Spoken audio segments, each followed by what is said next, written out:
السلام علیکم ورحمۃ اللہ وبرکاتہ۔ نحمده ونصلي ونسلم على رسوله الكريم، اما بعد، فقد قال الله تعالى في القرآن المجيد والفرقان الحميد: إن الله وملائكته يصلون على النبي يا أيها الذين آمنوا صلوا عليه وسلموا تسليما۔ اللهم صل على سيدنا شفيعنا حبيبنا مولانا محمد وبارك وسلم صلاة وسلاما عليك يا رسول الله صلى الله تعالى عليه وسلم۔ سورہ انعام کی پہلی آیت کریمہ میں اللہ تبارک و تعالی نے فرمایا: الحمد للہ الذی خلق السماوات والارض وجعل الظلمات والنور ثم الذین کفروا بربہم یعدلون۔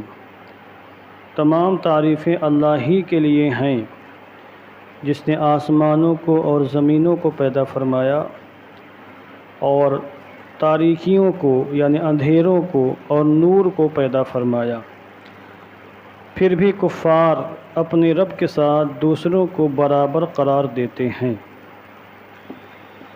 یہ سورہ انعام کی پہلی آیت کریمہ ہے، اور اس سے پہلے میں نے تمہیدی گفتگو میں یہ عرض کیا ہے کہ اللہ تبارک و تعالی نے اس مبارک صورت میں توحید کی دلیلیں بیان فرمائی ہیں، کفار و مشرکین کا رد فرمایا ہے، اللہ کی وحدانیت اور رسولوں کی رسالت، بعث بعد الموت، جزا سزا، جنت دوزخ، ان تمام چیزوں کے حوالے سے جو عقائد ہیں اسلامی اور نظریات، اللہ تبارک و تعالی نے ان کو بیان فرمایا۔ اب دیکھیں، آیت کریمہ کا آغاز ہے: تمام تعریفیں اس اللہ کے لیے ہیں جس نے آسمانوں کو اور زمینوں کو پیدا فرمایا۔ اب یہاں پر تین چیزیں بیان کی گئی ہیں۔ ایک تو آسمانوں اور زمینوں کا خالق کون ہے، اس کا نام کیا ہے، اس کی شان کیا ہے، تینوں چیزیں یہاں بیان کی گئیں، اور یہ کہا گیا کہ تمام آسمانوں اور زمینوں کا خالق، پیدا کرنے والا اللہ تبارک و تعالی ہے، اس کے علاوہ کوئی اور خالق نہیں۔ اس کی شان یہ ہے کہ ہر طرح کے حمد، ہر طرح کی تعریف اسی کے لیے ہے۔ عربی زبان میں جو الف لام ہوتا ہے یہ بڑے کام کا ہوتا ہے۔ الف لام، جیسے کسی کا نام ہے عابد، عابد تو العابد، کریم الکریم، رحیم الرحیم، جو الف لام ہوتا ہے اس کی بڑی خوبیاں ہوتی ہیں۔ میں آپ کو سمجھانے کے لیے عرض کر رہا ہوں، یہاں پر جو الف لام ہے، عربی زبان میں الف لام کی اولاً دو قسمیں ہیں، پھر ان دونوں قسموں کی کئی قسمیں ہیں۔ اب آج چھٹی کا دن ہے، ورنہ طلبہ ہوتے تو میں تھوڑی سی وضاحت کرتا، بچے گھر گئے ہوئے ہیں، وہ زیادہ سمجھتے میری گفتگو، تو اس کو میں چھوڑتا ہوں۔ بس اتنا سمجھ لیں کہ الف لام یہاں پر استغراق کے لیے ہے، اور اس کا مطلب یہ ہے کہ جس پر داخل ہوا ہے الف لام اس کے تمام افراد کو شامل ہے۔ اب اس کا سادہ، سمپل اور آسان مفہوم یہ ہوگا کہ اللہ تبارک و تعالی ہی کے لیے ہر طرح کی خوبی ہے، ہر طرح کی تعریف ہے۔ دنیا میں کوئی بھی شخص، کوئی بھی انسان، کوئی بھی مخلوق کسی کی بھی وہ تعریف کرے، کسی کی بھی خوبیاں بیان کرے، کسی کی بھی وہ وصف بیان کرے، تو وہ ڈائریکٹ یا انڈائریکٹ اللہ رب العزت ہی کی تعریف و توصیف ہے۔ ظاہر سی بات ہے، جس خوبی اور جس کمال کی بنیاد پر کسی کی تعریف کی جائے گی، وہ خوبی اور وہ کمال اللہ ہی کی عطا کی ہوئی ہوگی، اس لیے ہر طرح کی تعریف اللہ کے لیے ہے۔ تعریف کے لیے عربی زبان میں حمدن کا لفظ آتا، حا میم دال۔ ایک یہاں پر میں پوائنٹ کی بات عرض کر دیتا ہوں، علمی گفتگو ہے مگر سمجھنے کی کوشش کریں۔ تین لفظ ہیں، حمد، مدح اور شکر۔ جب ہم کسی کی تعریف کرتے ہیں اور کسی کو عزت دیتے ہیں تو اس کے لیے ہم اس طرح کے الفاظ یوز کرتے ہیں۔ اردو تو رائج بھی بھائی آپ کا شکریہ، جزاک اللہ، تو شکر اور حمد اور مدح تین طرح کے الفاظ ہیں. یہاں پر حمدن کا لفظ آیا، الحمد، حمد پر الف لام ہے، تو الحمد تمام تعریفیں اللہ ہی کے لیے ہیں. حمد کہتے ہیں کسی کی اختیاری خوبیوں پر تعریف کرنا، چاہے وہ تعریف کرنا کسی نعمت کے بدلے میں ہو یا نعمت کے بدلے میں نہ ہو. جیسے آپ کسی ڈاکٹر کی تعریف کریں، ڈاکٹر کی، ظاہر سی بات اس نے محنت کی ہے، ڈگری حاصل کی ہے، اور اس کو دواؤں کی پہچان ہے کہ کس بیماری میں کون سی دوا حاصل کی جاتی، کھائی جاتی ہے، لی جاتی ہے، تو اس نے اس کو حاصل کیا ہے. ایسا نہیں کہ پیدائشی طور پر وہ ڈاکٹر تھا، اس نے حاصل کیا، محنت کی ہے. تو اب آپ اس کی تعریف کریں کہ ڈاکٹر صاحب آپ کی دوا بہت اچھی، ماشاء اللہ میں ٹھیک ہو گیا، تو یہ تعریف کی اس کی آپ نے، اس کو حمد کہا جائے گا مثال کے طور پر. اور ایک ہے مدحن.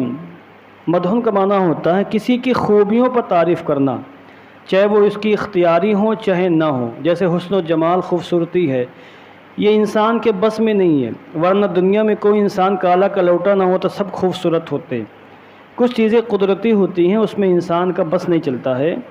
کسی خوبصورت شخص کو دیکھ کر آپ اس کے حسن و جمال کی تعریف کریں تو یہ پھر یہ مدحن ہے، حمد نہیں ہے، یہ مدح ہے.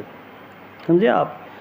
اور نعمت کے بدلے میں ہو یا نعمت کے بدلے میں نہ ہو، ان دونوں میں چیز ہے. اور شکر میں نعمت کے بدلے میں تعریف ہوتی ہے، یعنی کسی نے آپ پر کوئی احسان کیا اور احسان کے بدلے میں آپ نے کہا بھائی شکریہ، تو یہ جو احسان کے بدلے میں شکریہ ادا کیا اس کو شکر کہا جاتا ہے. یہ نعمت کے بدلے میں ہوتا ہے. تو جو بھی شکریہ ہوتا ہے وہ حمد ضرور ہے، شکریہ حمد ضرور ہے. تو آپ کسی کا شکر ادا کریں گویا کہ آپ اس کی تعریف کر رہے ہیں. تو اب شکریہ تو ہم اپنے ماں باپ کا بھی ادا کرتے ہیں، اپنے اساتذہ کا شکر ادا کرتے ہیں، اپنے بھائیوں کا شکر ادا کرتے ہیں، دنیا میں جس نے بھی احسان کیا اس کا شکر ادا کرتے ہیں. ایک نوکر اپنے آقا کا شکریہ ادا کرتا ہے، اور ہر شکر حمد ہے. اب اعتراض پیدا ہوگا آیت کریمہ میں تو آپ یہ کہہ رہے ہیں کہ ہر طرح کے حمد اللہ ہی کے لیے ہے، اور زندگی میں معاملہ ہمارا یہ ہے کہ ہم اللہ کے بندوں کا شکر بھی ادا کر رہے ہیں، یعنی ان کی بھی تعریف کر رہے ہیں، ان کے حمد بیان کر رہے ہیں. تو یہ تو جو ہمارا وعدہ ہے قرآن مقدس پڑھتے ہوئے جو وعدہ کرتے ہیں اس کی خلاف ورزی ہو گئی. سورہ فاتحہ میں کہتے ہیں الحمدللہ رب العالمین، ہر طرح کے حمد اللہ ہی کے لیے ہے. اور حال یہ ہے کہ ہم دوسروں کو بھی حمد بیان کر رہے ہیں، تعریف کر رہے ہیں. یہاں بھی ہے ہر طرح کے حمد اللہ ہی کے لیے ہے، اور حال یہ ہے کہ اپنے ماں باپ کی بھی تعریف کر رہے ہیں. اور حکم دیا اللہ نے تعریف کرنے کا، اس کا مطلب کیا ہوا پھر؟ اس کا مطلب وہی ہے جو میں نے شروع میں عرض کیا کہ ڈائریکٹ یا انڈائریکٹ وہ اللہ ہی کی حمد ہے. اب جیسے کوئی فقیر آپ کے پاس آیا، بھائی ہمیں کچھ دے دیجئے، آپ نے اس کی مدد کر دی، اس نے آپ کا شکر ادا کر دیا، تو اس نے کیا شرک کر لیا؟ معاذ اللہ، شرک نہیں کیا، اس نے شریعت پر عمل کیا ہے. بھئی آپ نے مدد کی، اس مدد کرنے کی بنیاد پر اس نے آپ کا شکر ادا کیا. تو اگر آپ کے دل میں مدد کرنے کی بات نہ آتی تو کیسے مدد کرتے آپ؟ وہ کون سی ذات ہے جس نے آپ کے دل میں یہ بات ڈالی کہ اس کی مدد کرنی چاہیے؟ کس چیز نے آپ کو مجبور کیا کہ آپ نے اپنی جیب میں ہاتھ ڈالا اور 100 کا نوٹ نکال کر اس غریب فقیر کے جھولے میں ڈال دیا؟ اگر 100 کا نوٹ موجود نہ ہوتا آپ کی جیب میں تو کیسے مدد کرتے آپ؟ دیا اللہ نے تبھی تو اس کی مدد کی، اور دل میں رحم کا جذبہ اللہ نے پیدا فرمایا تبھی تو اس کی مدد کی. دل میں مدد کرنے کی بات اللہ نے ڈالی تبھی تو اس کی مدد کی ہے. تو اس نے گویا کہ آپ کی تعریف نہیں کی، اللہ کی تعریف کی ہے.